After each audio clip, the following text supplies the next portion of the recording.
জীবন জয় জয়কার হবে, জীবনের অগ্রগতি হবে।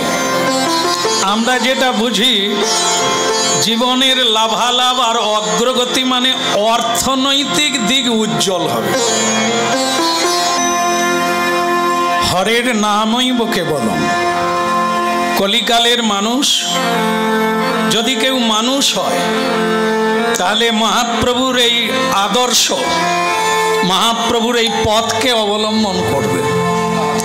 সে যেমন ধরনের মানুষ হোক, খুব অর্থশালী হোক, ধনী হোক, মানি হোক, গুণী হোক, হরি নাম ছাড়া গতি নাই, হরি নাম ছাড়া পথ নাই, হরি নাম ছাড়া মুক্তি নাই। এ জন্মে না হলেও পরের জন্মে হরিপদ ছায়া তলে আসতেই হবে, গ্যারেন্টি। এ জন্মে সৌভাগ্য যারা হরিনাম শোনে, এই শোনা মানে জানা, শোনা মানে শুধু শোনা না।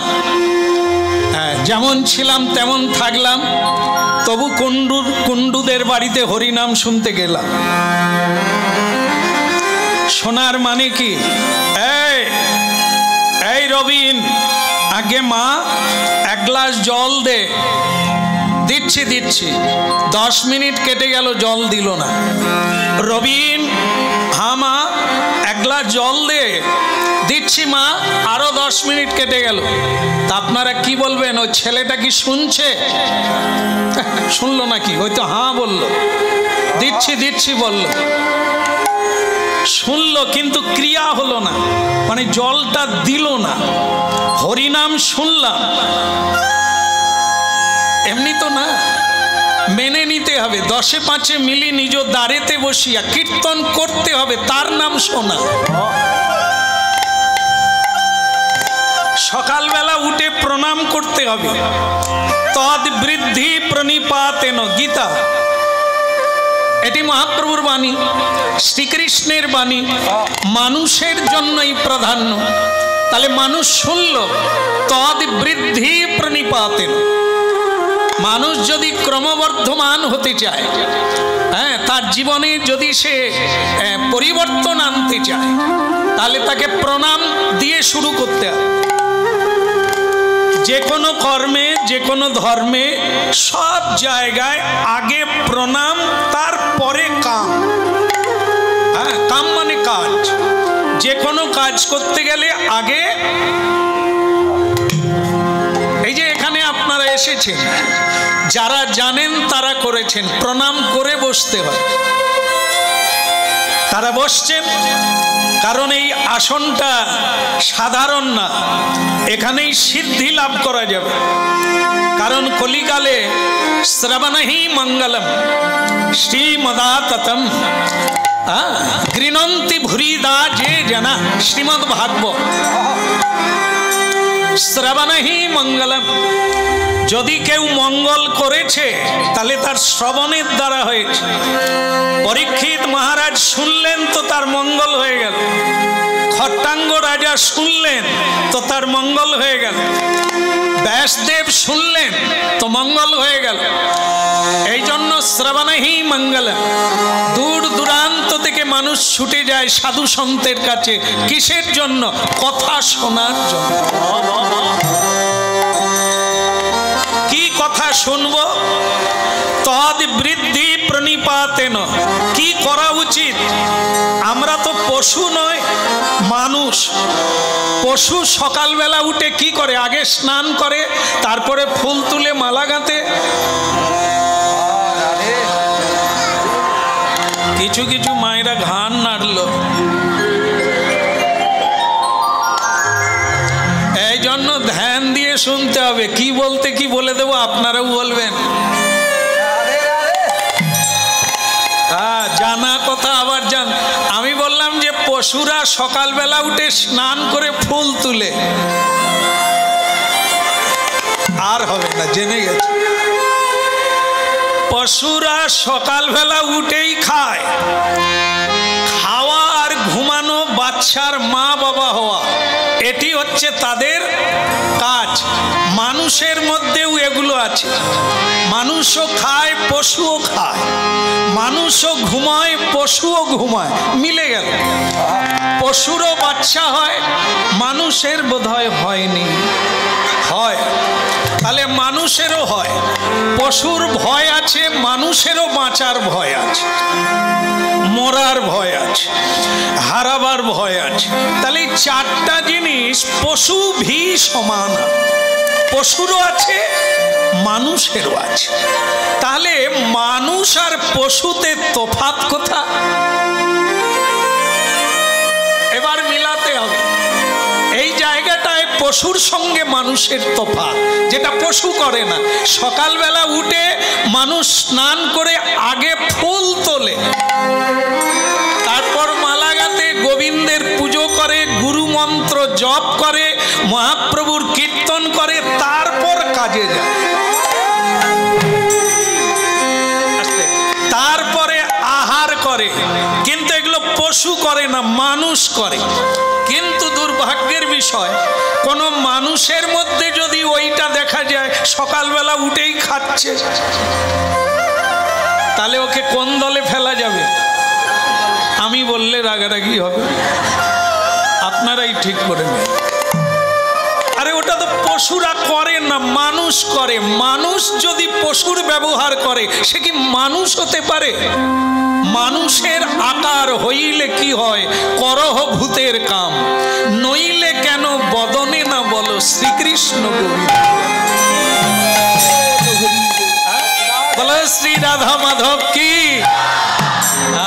এরই জন্য পুনর্জাগরণ, পুনর্সংস্কৃতি, সংস্কৃতির উদ্ধার মহাপ্রভু করতে এলেন। ভুলে যাওয়া কথাগুলো জানাতে এলেন।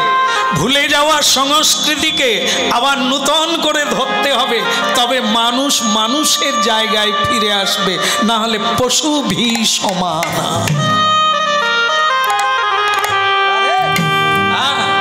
একটা জিনিস মনে রাখতে হবে, কাজের দোহাই দিয়ে ভগবত সেবা বাদ দিতে না বলেছে, বরং সেবার দায় দিয়ে কাজকে পরিত্যাগ করুন। কর্ম আপনার জন্মের আগেও ছিল, মরে যাওয়ার পরেও পৃথিবীতে কর্ম থাকবে।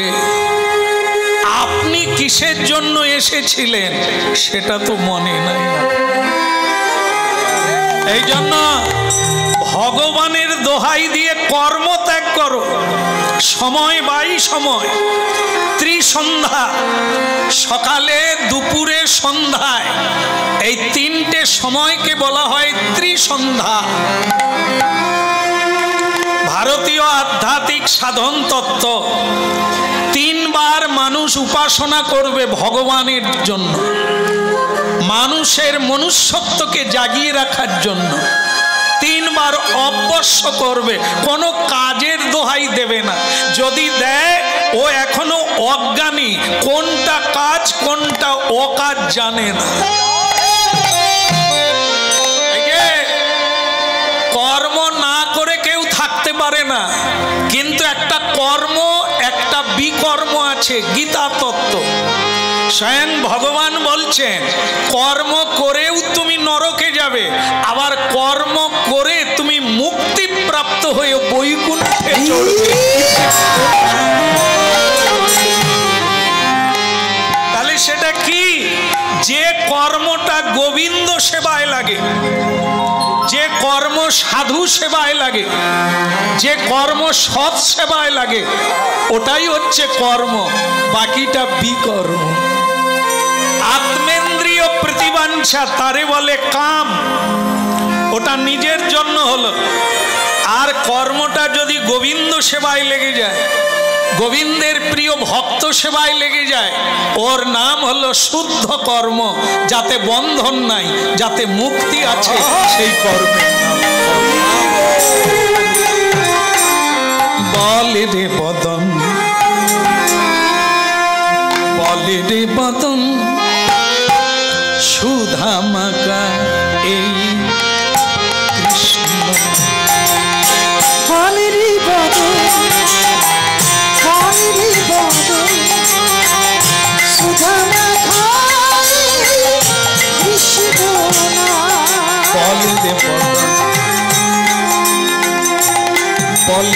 বদন সুধা মাখা এই কৃষ্ণ না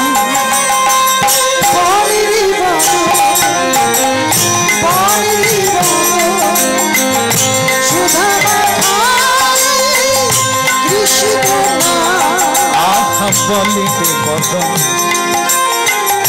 বলিবে বদন সুধা মাখা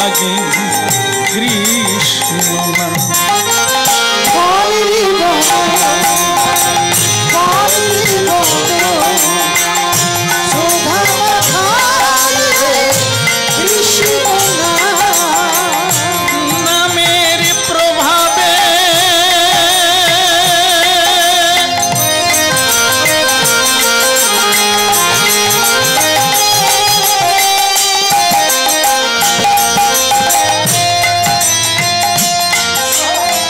সুধা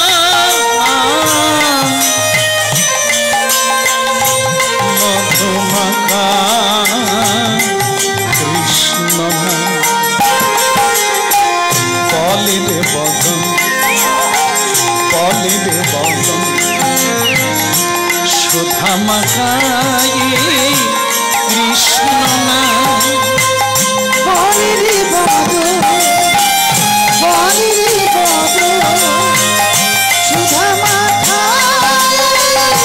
কৃষ্ণ না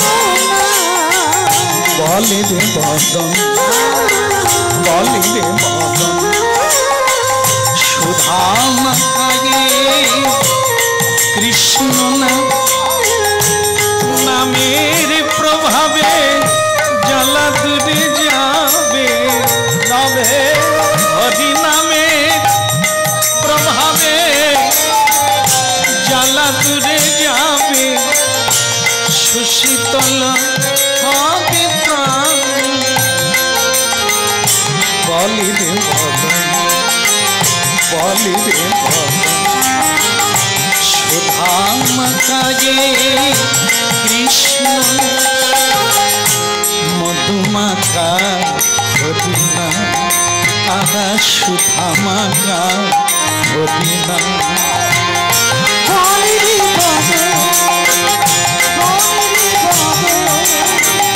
সুধা মাখা হরিনা মধুমাখা কৃষ্ণ না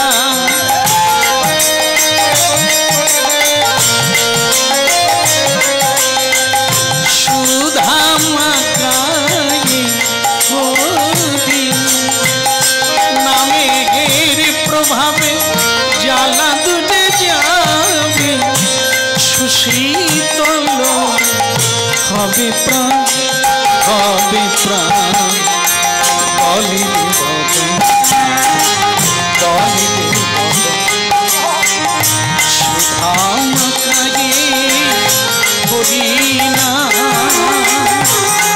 বলিবে বদন বলিবে বদন সুধা মাখা হরিনা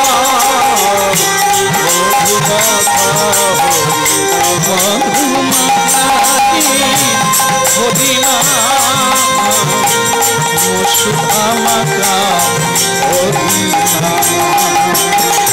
বলিবে বদন বলিবে বদন সুধা মাখা গাই গৌর হরিব বলিবে বদন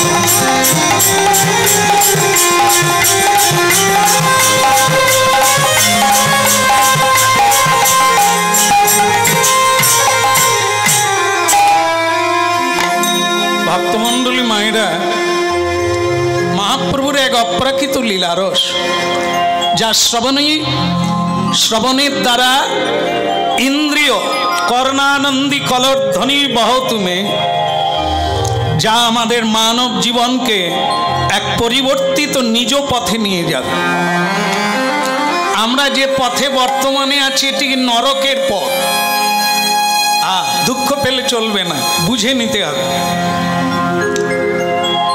দুঃখ দূরে যাবে হরিনামের জ্বালা, হরিনামের আনন্দে পথ পাওয়া যাবে। নিজের বাড়ি খুঁজে পাওয়া যাবে, এটা মনে রাখতে হবে। মহাপ্রভু আমাদের পথ দেখাতে এসেছেন। অনেক দিন আগে আমরা পথ ভুলে গেছি। আমাদের বাড়ি কারো এখানে না, এটি সব বাসা বাড়ি। বারবার জন্ম নিই, বারবার চলে যায়, কিন্তু নিজের বাড়ি যেতে পারি না। সেটার জন্য কি চাই?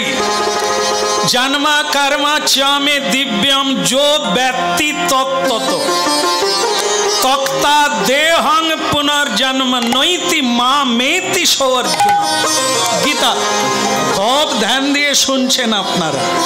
হ্যাঁ, খুব চালাক আপনারা, সময় নষ্ট করতে চান না, এটাই ঠিক। যারা সময়ের ব্যবহার জানে না এরা অনেক পিছনে আছে, যারা সময়ের মূল্য বোঝে ওরা অনেক এগিয়ে গেছে। এগিয়ে যাওয়ার মানে হলো নিজের বাড়ি ফিরে যাওয়া। হরিনাম এক মহানন্দের জিনিস নয়, হরিনাম নাচা গাওয়ার জন্য নয়, হরিনাম হচ্ছে ঘরে ফিরার জন্য, আত্মকল্যাণ। যেটা আমরা জানি না সেটা জানবো। সেটার জন্য কি মহাপ্রভু বলছেন, এই যে আমরা আসার সময় এখানে যখন আপনারা আসেন, ওই মানে কি বলবো, ফেস টেস্ট করেছিলেন, সব করছিলেন তো, আমরাও করি। এই তো বেরোবার সময় কতবার করছে। তাই একে কি বলে, আমি যেটা বোঝাতে যাচ্ছি এর ভেতরেই তত্ত্ব। আগে বাইরেরটা বলবো, তারপর ভেতরেরটা, তাহলে বুঝতে সুবিধে হবে। চেত দর্পণ মার্জনং, মহাপ্রভুর বাণী। মহাপ্রভু যে শিক্ষাটা দিলেন সেটা শিখতে হবে, জানতে হবে। সেটা কি? আমরা এত সুন্দর আমার মুখ, না না আমার কথা ছেড়ে দেন, আপনাদের কথাই ধরেন, আমার মুখের ছিরি নাই। এই জন্য কেউ দেখে না, বলে তুমি গাইলে ভালো লাগে, তোমাকে দেখতে ভালো লাগে না। তাই ভালো, আমার দিকে দেখার লাগবে না, চোখ বন্ধ করে শুনুন। তো একটা জিনিস ভাবুন, বিধাতা আমাদের শরীরের মধ্যে সব চাইতে মুখমণ্ডল হচ্ছে সুন্দর। সারা শরীর খোলা থাকবে, মুখটা যদি ঢাকা থাকে চিনতে পারবে? এরা আমার টুম্পার বাবা না মোনালিসার মা, চিনা যাবে না।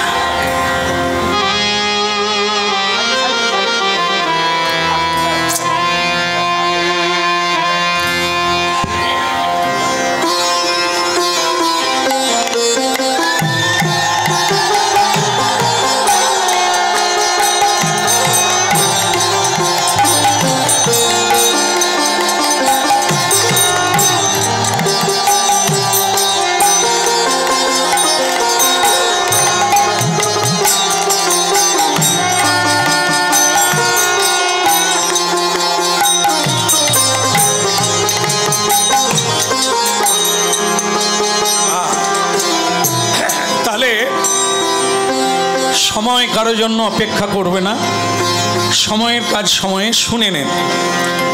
চেনা যায় না, মুখটা ঢাকা থাকলে চেনা যায় না। কিন্তু আশ্চর্যের বিষয়, নারী হোক আর পুরুষ হোক নিজের মুখ নিজে দেখতে পায় কি? আমি পাই না, আপনারা পান? একই অবস্থা। যার জন্য এত অহংকার, যাকে নিয়েই এত গর্ব, সেটাই আমরা নিজেদের মুখ নিজেরা। এই যে আজকাল এই চুলের জন্য মানুষ কত খরচা করে, পাকতে দেয় না কি? তাও আবার মানুষ নিজের মাথা নিজে দেখতে পায় না, তবুও তার যত্ন করে। কেন? লোকে যেন না বলে আমি বুদ্ধা হয়ে যাই। কি মানুষের ইচ্ছা দেখুন, সে বুড়ো হবে না, কিন্তু সে এতবার কালো করছে, আবার গোড়া দিয়ে সাদা উঠছে, তবু সে টের পায় না যে একে যত কালি মাখাই এ কালো আর হবে না। কারণ এর গোড়ায় গলদ, গোড়াটাই সাদা হয়ে গেছে, হ্যাঁ, আর কোনো কালার নাই। মানুষ তবু গোদরেজ মেখেই যাচ্ছে। তা যাই হোক, যার ভালো লাগে মাখুক, কিন্তু মজার বিষয় মুখ দেখতে পায় না। তাহলে সেখানে কি করে দেখে? দর্পণ, আয়না। এটা মহাপ্রভু বলেছেন চেত দর্পণ। আমরা যে মুখশ্রী বদনমণ্ডলটা দেখি সেটা বাইরের আয়না বা দর্পণ। আর নিজেকে দেখতে গেলে প্রকৃত আমি যেটা, সেটা এই আয়নায় ধরা পড়বে না। তার জন্য আয়না আছে ভেতরে, তার নাম হচ্ছে চেত দর্পণ মার্জনম, চিত্তরূপী দর্পণ। সেইটা যদি ময়লা না থাকে আপনি বুঝতে পারবেন আপনি কে, আপনি বুঝতে পারবেন আপনার কি করা কর্তব্য, কে আমি, কি মোর কর্তব্য, কেন মোরে যারে তাপত্রয়। চৈতন্য চরিতামৃত সনাতন শিক্ষা প্রশ্ন করেছিলেন আমি কে।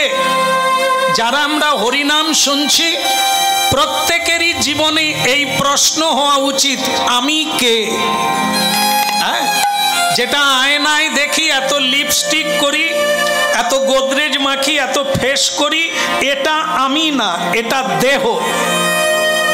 এটা আমার দেহ, আমার শরীর। আমি কোনটা? যেটা জন্ম জন্মান্তর এই কর্মফল বহন করে আজ এই জায়গায় জন্ম, কাল ওই জায়গায় জন্ম। সে কে? সেটাই আমি। তার নাম কেউ বলে আত্মা, কেউ বলে বায়ু মানে বাতাস, কেউ বলে প্রাণ, কেউ বলে হরি, কেউ বলে জীবন। যে চলে গেলে এ সংসারের কর্তার কর্তাতি থাকে না, গিন্নিমার গিন্নিগিরি থাকে না, নেতার নেতাগিরি থাকে না, সব হারিয়ে যায় যে বেরিয়ে গেলে। হরিনাম শুনতে হবে এই জন্য, হরিনাম জপ করতে হবে এই জন্য, নিজেকে জানার জন্য। তুমি এখানে কারো মা নও, এখানে কারো বাবা নও, তোমার আসল পরিচয় হলো তুমি কৃষ্ণের দাস।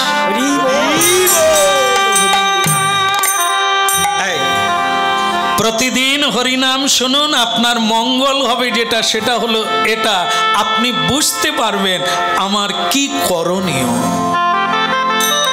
জীব নিত্য কৃষ্ণ দাস তাহা ভুলি গেলা, অতএব মায়া তারে গলাতে বান্ধিলা। আজকে সেই লীলাই করব। রামচন্দ্র কবিরাজের কথা বলবো।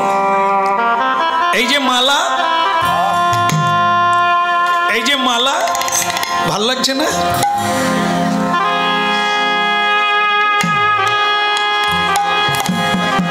কত লোকে বলে আমাদের, বলে আমরা জীবনে একবার মালা পরেছি আর আপনি বারবার প্রতিদিন পরে।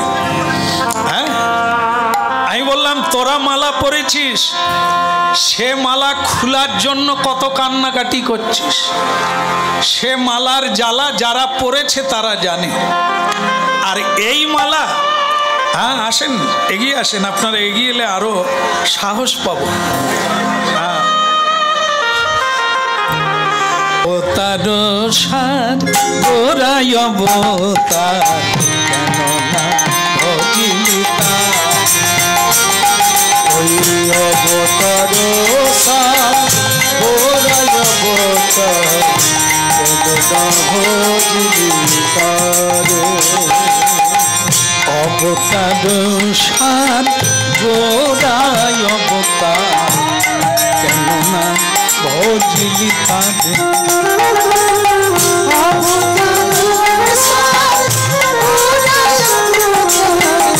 কেন না ভজিলি তার। করিনি রে পাঠ গেল না পিয়া, করিনি রে বাস গেল না পিয়া। আপন করম ফেরে রে মনামা, আপন করম অবতার সাত গোড়ায় অবতার কেন না ভজলি তারে অবতার সাত গোড়ায় অবতার কেন না ভজলি তারে অবতার সাত গোড়া অবতার কেন না ভজলি তারে কদিন রে বাস গেল না পিয়া জায়গাটা আস্তে আস্তে জায়গাটা লীলার যে জায়গাটা সেটা হচ্ছে বর্ধমান এখনো জায়গাটা আছে যে বট গাছের তলায় এই কীর্তনটা হচ্ছে অবতার সার সেই বট গাছটা আজও আছে কোথায় বর্ধমানে বর্ধমান সেই জায়গাটা আজও আছে যেখানে শ্রীনিবাস আচার্য যিনি আগে মহাপ্রভু ছিলেন পরবর্তীকালে যিনি শ্রীনিবাস আচার্য হয়ে এলেন তিনি বটগাছের তলায় বসে তার ভক্তদেরকেই গানটা শোনাচ্ছে অবতার সাত গোড়ায় অবতার কেন না ভজলি তারে অবতার সাত গোড়ায় অবতার ভজলি তারে অবতার সাত গোড়ায় অবতার কি হলো কি একটা কথা যদি বলা হয়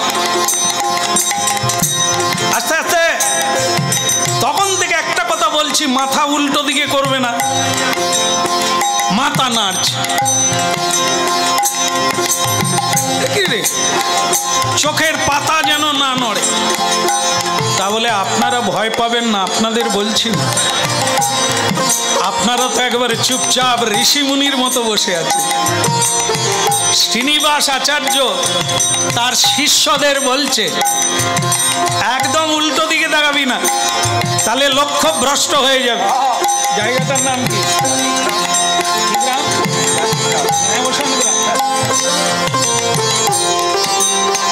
আচ্ছা আচ্ছা একদম উল্টো দিকে তাকাবি না জল নড়লে মুখ দেখা যায় না চিত্ত নড়লে কিছু বুঝতে পারবি না এই বসে থাকা সার হবে শুনবি কিন্তু বুঝতে পারবি না তো লাভ কি হবে ফুটো ভালো করে শক্ত হতে হবে বুড়ি যত শক্ত হবে তত বেঁচে যাবি খুঁটি যদি নড়ে তাহলে পড়ে যাওয়ার ভয় আছে অবতার গোড়ায় অবতার কেন না ভজলি অবতার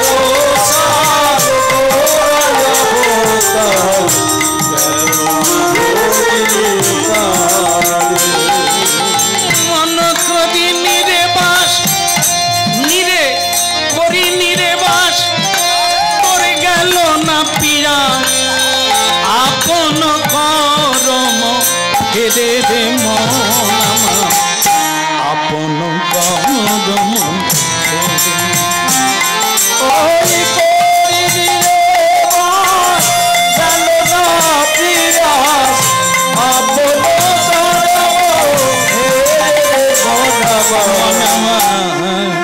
আপন করম অবতার সাত গোড়ায় অবতার কেন না ভজলি তারে কি হলো কি না না আপনাদেরকে না জাজিগ্রাম বর্ধমান ডিস্ট্রিক্ট জাজিগ্রাম বলে জায়গাটা আজও আছে মোবাইল খুলে দেখবেন পেয়ে যাবেন কীর্তন শোনার পরে এই জাজিগ্রামটা একটু খুলে দেখবেন এখনো সেই বট গাছটা আছে যার তলায় বসে প্রাণারাম শ্রীনিবাস আচার্য হরিনাম করছেন এমন সময় একটা পালকি এলো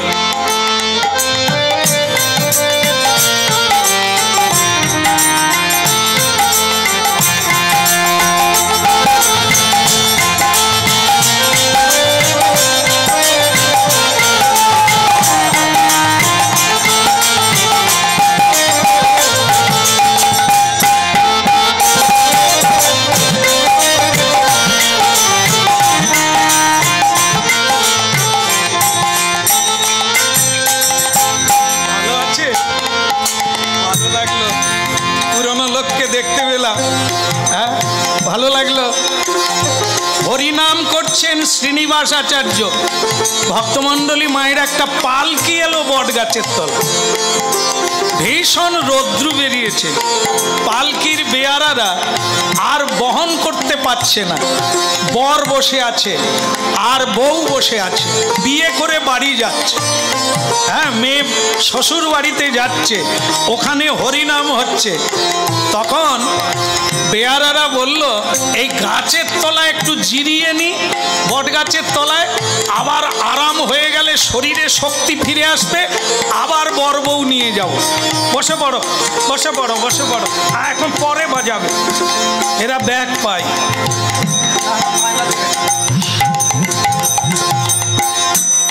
সকলে বসে গেল, যে যার কাজে সে, তার পাখা তো নেই মা, এই জন্য।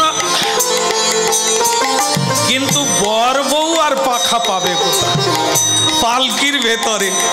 অন্য কেউ নয়, যার লীলা আজকে বলছি তিনি পালকির ভেতরে। তার নাম হচ্ছে রামচন্দ্র কবিরাজ। তিনি একদম যুবক, তরতাজা, অপূর্ব দেখতে। মানে আমাদের দেখা দেখির ব্যাপারটা তো ওই মাঝখানটা,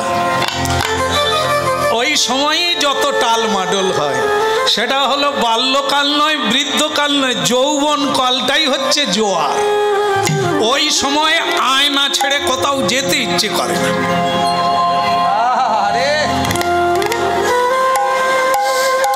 মানে যদিও আমাকে কেউ দেখতে ইচ্ছে করে না, তবু মানুষের ভাব নিজেকে রাজপুত্র মনে করে, নিজেকে রাজকন্যা মনে করে। এটি স্বাভাবিক, এরও একটা তত্ত্ব আছে। কেন মানুষ নিজেকে, এটা জেনে রাখবেন, মিলাবেন পরে পরে, জীবনে যতদিন বেঁচে থাকবেন মিলাবেন। এ সংসারে কেউ কাউকে ভালোবাসে না, সব চাইতে ভালোবাসে নিজেকে। প্রতিটা মানুষ সব চাইতে বেশি ভালোবাসে নিজেকে, আর বাকিটা অভিনয়। তোমাকে না হলে মরে যাব, তুমি না হলে আমার কি হতো, এসব বাজে কথা, হয় না মা? হ্যাঁ, তুমি আমার সবিতা, তুমি আমার বাসর ঘরে আর কি। তারপরে কাপড় যত ময়লা হবে, ভাঁজ যত সরে যাও, যেটা বলেছিলি এনেছিলে, ওই সবিতা কবিতা বেরিয়ে গেল। ওই একটাই সময়। হ্যাঁ, আধো জনম নিদে গোয়াইনু জরা শিশু কতদিনও গেলা, নিধু বনে রঙ্গ রসে যা পলু তো হে ভজব কোন বেলা। আমাদের বাল্যকাল লেখাপড়ায় কেটে যায়, দৌড় ঝাঁপে কেটে যায়, আছাড় কাছাড় খেতে খেতে কেটে যায়, মা বাবার ঝাঁকুনি শুনতে শুনতে কেটে যায়। আর বৃদ্ধকাল জরা, জরা মানে বার্ধক্য, রোগ জ্বালায় কেটে যায়। মাঝখানে যে সময়টা, সেটা হচ্ছে নিধুবনে রঙ্গরসে। মানে আমরা বিয়ে করি আর সেই বিয়ে করে রঙ্গরসে কাটিয়ে দিই। তাহলে এই তো 4টা বেলা চলে গেল, ভগবানের ভজন কোন বেলা হলো? এই জন্য হরিনাম শুনতে হবে আর নিজের জীবনকে ভাবতে হবে। কেউ কাউকে ভালোবাসে না, কেবলই মানুষ নিজেকে ভালোবাসে। এবার আপনাদের একটা দৃষ্টান্ত দিয়ে বোঝাবো। মনে করুন স্বামী স্ত্রী, আরেকটি ছেলে, আর টাকার পুতুল, টাকার পুতুল, গয়নাগাঁটির পুতুল, এটা নিয়ে নদী পার হচ্ছে।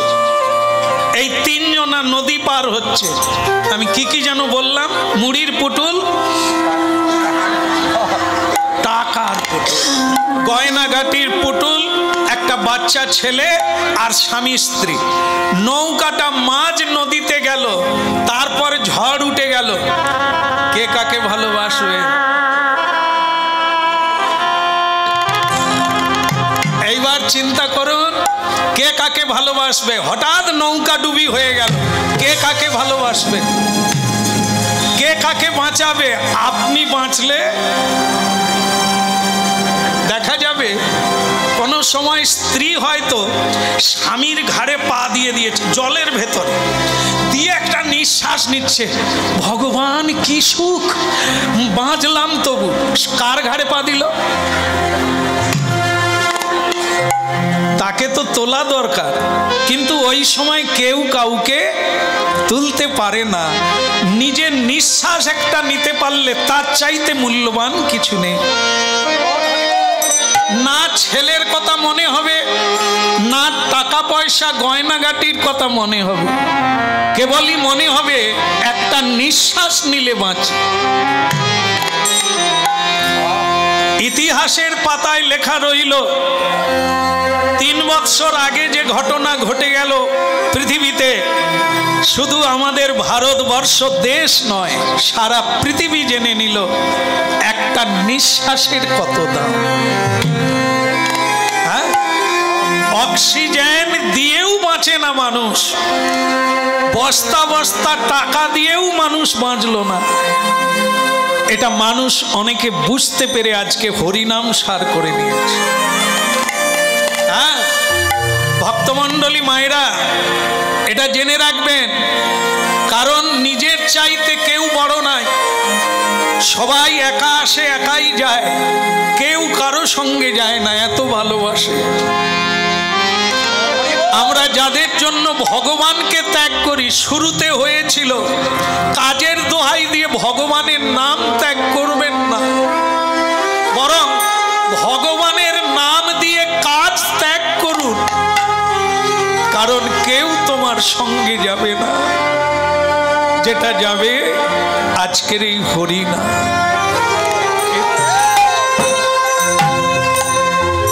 আগামীতে আপনার কৃষ্ণ ভক্তের গৃহে জন্ম হবে। এবারে 60 বছর 70 বছর পরে আপনি তালি বাজাতে শুরু করলেন। এই জন্মটা যদি হরিনাম করে কাটে, পরের বারে আপনি মায়ের গর্ভ থেকে চালু করবেন হা নিতাই হা গৌর।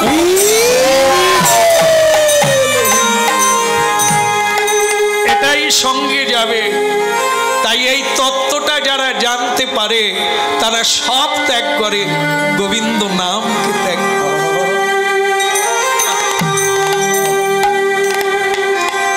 সকলে ছায়ায় বসলো। পালকির ভেতরে রামচন্দ্র কবিরাজ যুবক, ভারী সুন্দর দেখতে, চন্দনের ফোঁটা, সোলার টুপি, গলায় রজনীগন্ধার মালা, চন্দনে চর্চিত, নানা গন্ধে ভরা, কি অপূর্ব দেখতে। শ্রীনিবাস আচার্য যিনি কীর্তন করছিলেন গাছের তলায়, তিনি দেখতে পেলেন ওই মুখমণ্ডলটা। দেখে তিনি এই কীর্তনটা গাইতে শুরু করলেন, ওরে এই দেখ পালকির ভেতরে যে বসে আছে, আহা কি সুন্দর বদন, কি সুন্দর দেহ, যদি গোবিন্দ সেবায় লাগতো তবে জীবনটা ধরে।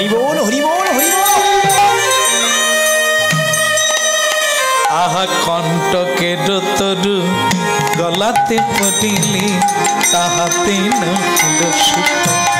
কণ্ঠকের তরু সদাই সেবিলি, আশাতে বসিল এই যে কিবা কণ্ঠকের তরু সদাই সেবিলি, অমৃত পাওয়ারি আসে।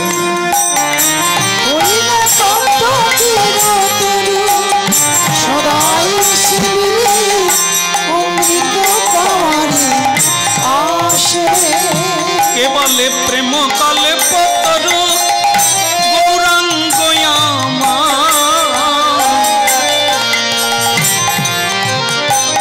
ওরে প্রেম কল্প তরু গৌরাঙ্গ,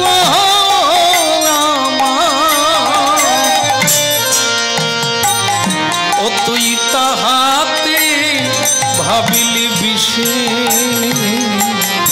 তাহাতে ভাবিলি আহা কণ্ঠকের তরু সদাই সেবিনি অমৃত পাওয়ানি আসে। ওই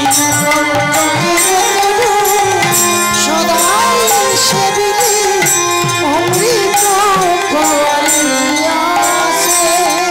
বলে হায় হায় তোরি কি হলো, বলে হায় হায় তোরি কি হলো, কি করতে এলি কি করলি, হায় হায় তোরি কি হলো, কি করতে এলি কি করলি, হায় হায় তোরি কি হলো।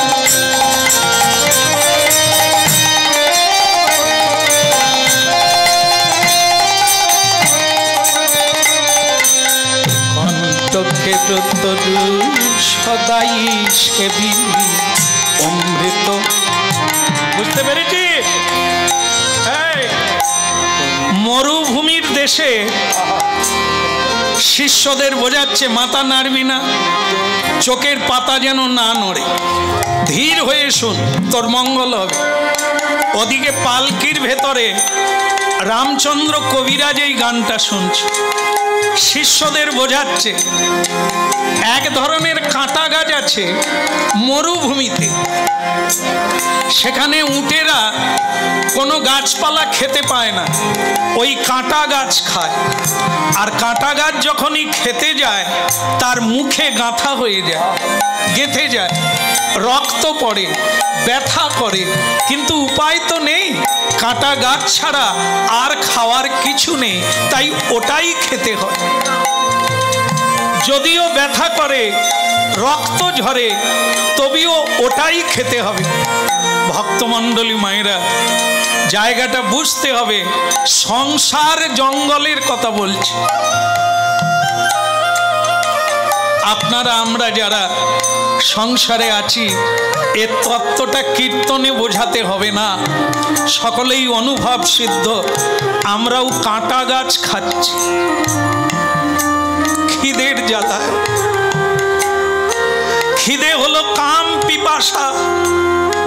নরাধম পুরুষ কাম পিপাসা উঠলে, প্রখরা নারী যে স্বামীকে ভালোবাসে না তবুও তাকে জড়িয়ে ধরে কাম পিপাসার জন্য, কাঁটা গাছকে জড়িয়ে ধরে।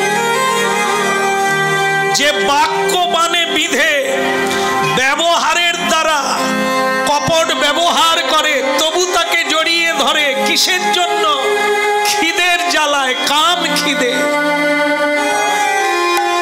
মানুষ তাই কাম ক্রোধের দাস হইয়া তার লাথি খায়।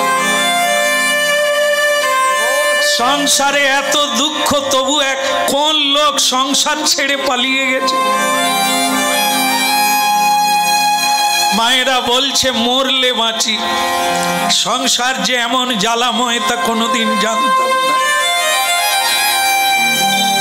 কলেজ জীবনটা ভালো কাটলো, এ যে কি জীবনে ঢুকলাম বুঝলাম না। কই পালাতে পেরেছে? এত পৃথিবী পড়ে আছে এত বড়, কেউ পালায় না কেন? ওই কাঁটা গাছ খাচ্ছে, ওতে রক্ত ঝরছে, ওতে যন্ত্রণা হচ্ছে, ব্যথায় ব্যথায় টনটন করছে, তবু মনে করছে ভুল বুঝবে, আমাকে আবার ভালোবাসে। এরই নাম মহামায়ার গঠিত সৃজিত। এ সংসার অন্য কেউ করে না, মা দুর্গা দেবীর সংসার এটা। এই জন্য মায়ের নাম হচ্ছে দুর্গ। দুর্গ মানে কি? প্রাচীর। প্রাচীর। আপনারা যেখানে থাকেন সেখানে প্রাচীর দেওয়া নাই চারদিকে, চার দেওয়ালের ভিতরে। দুর্গ থেকে দুর্গা, দুর্গ অভ্রংশ শব্দ, দুর্গা মহামায়া। শ্রীকৃষ্ণ বলে দিয়েছেন, হে মহামায়ে মহাভদ্রে, পৃথিবীতে যাও, কারাগার তৈরি করো। কারাগার মানে কি? কৃষ্ণ ভুলি যেই জীব অনাদি বহির্মুখ,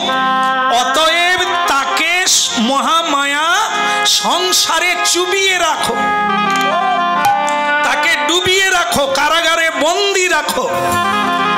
আমরা কি সংসারের মধ্যে আছি, এর নাম কারাগার। মা মহামায়া দুর্গা তৈরি করেছে।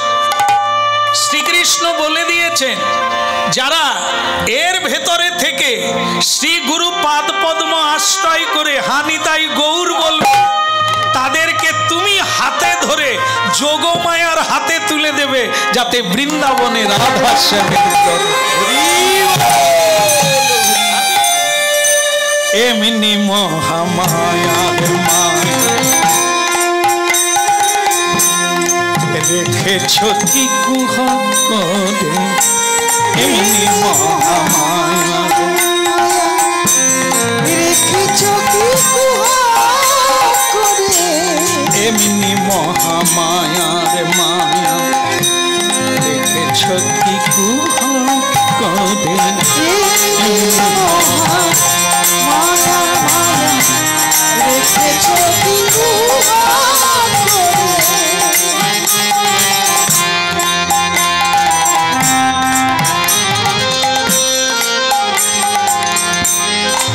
ব্রহ্মা বিষ্ণু অচৈতন্য মানবে কি বুঝতে পারে, ব্রহ্মা বিষ্ণু অচৈতন্য মানবে কি বুঝতে পারে, এমনি মহামায়ার মায়া রেখেছ কি কুহা করে,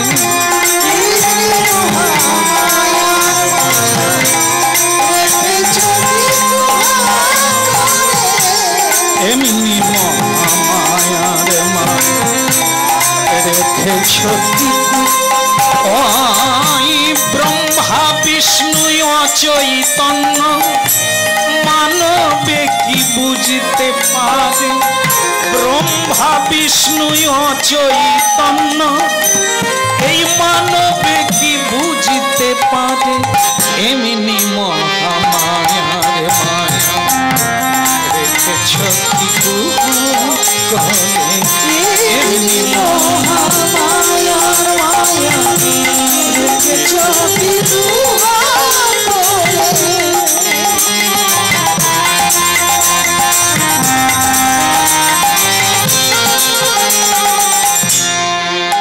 খালি কেটে ঘুনি পাতে মিনি, এই জায়গাটা একটু বুঝতে হবে। খালি কেটে মানে আমাদের তত্ত্ব বলা হচ্ছে, মহামায়া কি করেন, খালে কেটে ঘুনি পাত।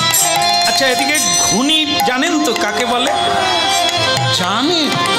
তার মানে ঘুনি সব দিকে আছে, কি ও পাতা আছে মাছ নেই, এও একটা কথা, মাছ না থাকলে ঢুকবে কোথা দিয়ে। তবে খালি কেটে ঘুনি পাতে মিনি প্রবেশ। আমি একটু বলে দিই, আমাদের কথা বলছি। শ্রীনিবাস আচার্য কীর্তন করছে, যিনি পালকির মধ্যে আছে তার চোখ ছানা ওরা হয়ে গেছে এই কথাটা শুনে। খালে কেটে দেখবেন যারা ঘুনি পাতে, আমাদের ওখানে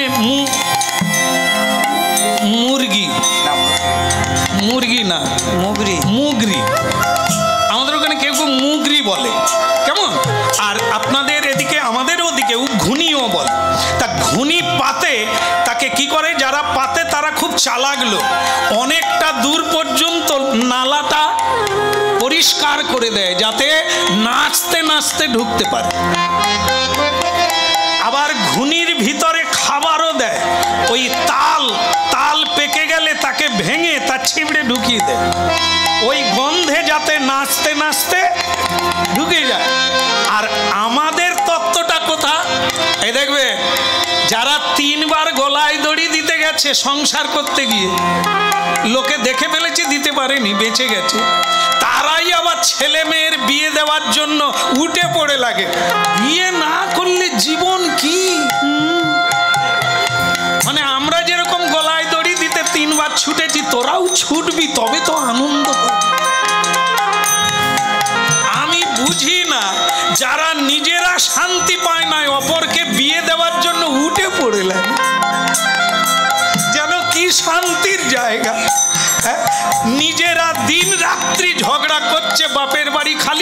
গুছিয়ে পালিয়ে যায়, আবার চলে আসে। হ্যাঁ, অঞ্চল পঞ্চায়েত ডেকে একটু বুঝিয়ে দেয়, আবার চলে, আবার লেগে পড়ে, আবার তারাই তাদের ছেলে মেয়ের বিয়ে দেওয়ার জন্য হালে কেটে। দেখবেন যেমন নালা পরিষ্কার করে দেয়, মাছেরা কি করে, ভাই মানে ভাইয়েরা ভাই জাত ভাই সবাইকে ডেকে নিয়ে বলে, দেখ দেখ কি সুন্দর রাস্তা, চল আমরা যাই। ঢুকে যাই ওর ভেতরে, আনন্দের সীমা নাই, জানে না কোথায় ঢুকছে। এ ভারী চমৎকার জিনিস, ঢুকার রাস্তা আছে, বেরোবার রাস্তা নেই। এই যে বলি নাকি, বলি এই যখন আমাদের বিয়ে হয়, বাজনা বাজে, এখন দেখি মেয়েরাও নাচে। আগে ঘুমটা খুলে যাবার ভয় করত, এখন তো ঘুমটার মামলা নাই, তারা আবার নাচে। নাচতে না, যে আবার নাচে না তাকে টেনে এনে নাচায় না, এই আনন্দ আর পাবি। আয় এই নেচে নেচে কোন ঘুনির মধ্যে ঢুকছে।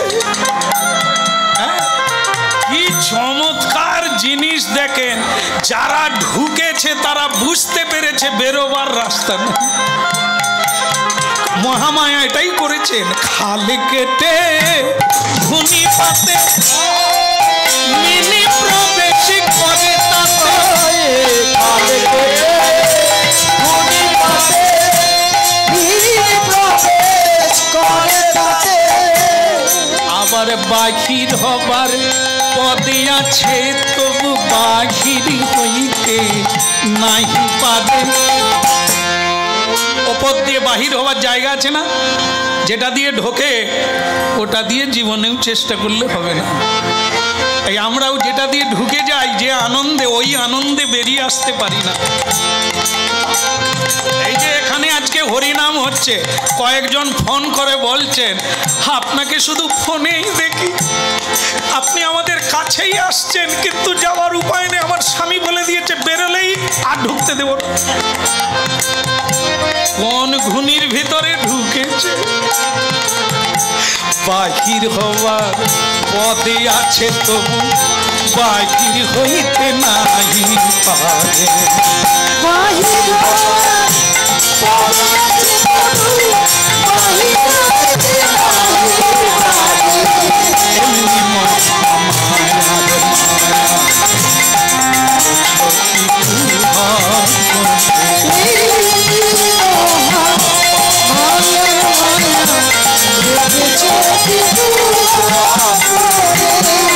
এমনি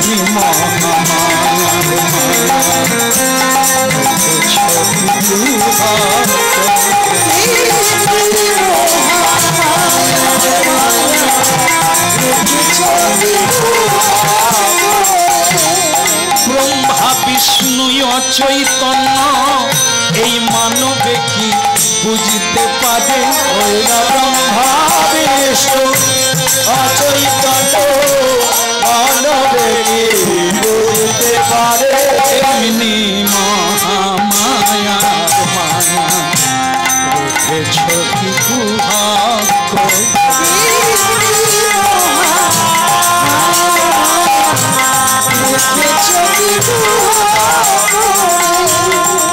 আরেকটা তত্ত্ব, গুটি পোকায় গুটি কাটে কাটে, আপনার লালে আপনি মরে। গুটি পোকায় গুটি কাটে, আপনার লালায় আপনি মরে। এই গুটি পোকায় গুটি কাটে, দেখো আপনার লালায় আপনি মরে। ওই না গুটি পোকায় গুটি কাটে, আপনার লালায় আপনি মরে। বাহির হওয়ার পদে আছে, তবু বাহির হইতে নাহি পারে। হায় হায় এমনি মহামায়া রেখেছ কি কুহক করে। এমনি মহামায়া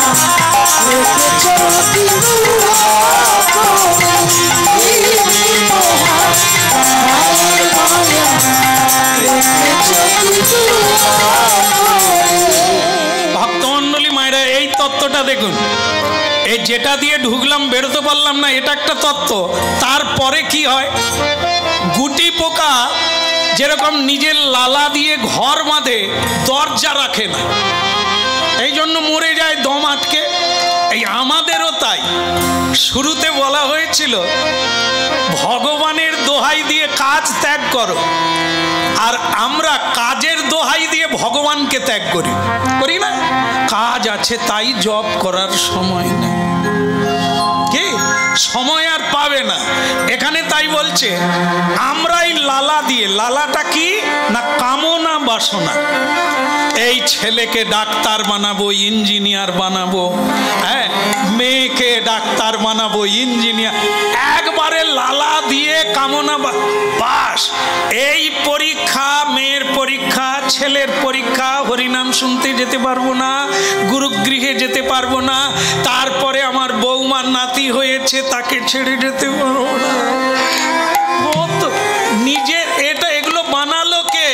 নিজেরাই লালা দিয়ে এমন ঘর বাঁধিয়েছি, আর বেরোবার কোনো,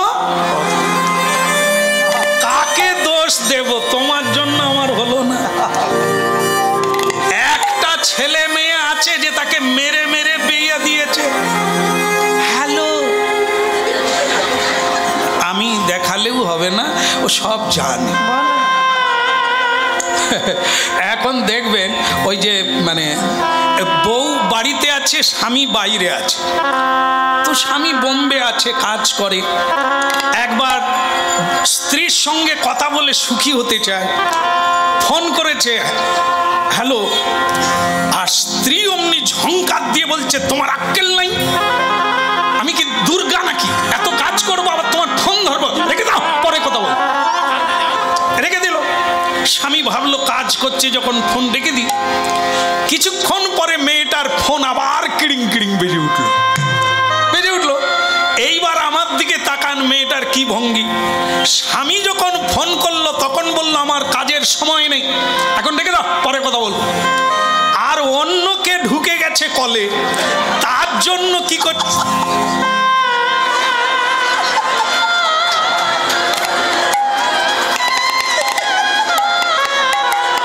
মানে পুকুরে পড়ে যাবে না রাস্তায় পড়ে,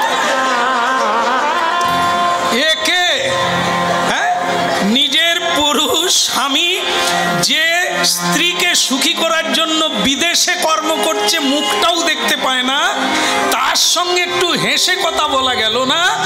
আর কে ঘর পড়া হনুমান ঢুকে গেছে, তার জন্য একবারে বেঁকে হেলে দুলে কলা গাছ হয়ে যায়। ভাবুন, এরা আর আছে জায়গায়? এদেরই জন্য তো অকাল বৃষ্টি হচ্ছে। সতী সাধ্যির দেশ এই ভারতবর্ষ, যতবার ধ্বংস হয়েছে মায়েরাই তাকে রক্ষা করেছে। তা সেই মায়েরা তো মাতৃত্ব বোঝে না, জানে না, শুধু এটাই শিখে নিয়েছে এনজয় করতে হবে, অন্যায়ভাবে হোক ন্যায়ভাবে হোক আনন্দ নিতে হবে। আনন্দ যে নয়, আনন্দের বদলে চতুর্গুণ নিরানন্দ জীবন। হরিনাম শোনো, ত্যাগে আনন্দ, ভোগে নয়। মিলনে আনন্দ হয়, সেই মিলনটা দেহে দেহে নয়।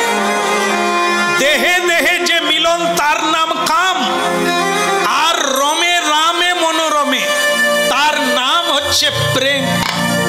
এই যে আপনাদের সঙ্গে আমার মিলন হচ্ছে, এ কি জড়িয়ে ধরে হচ্ছে? হচ্ছে কি? কিন্তু আনন্দ হচ্ছে কি না? আনন্দ হচ্ছে কি না?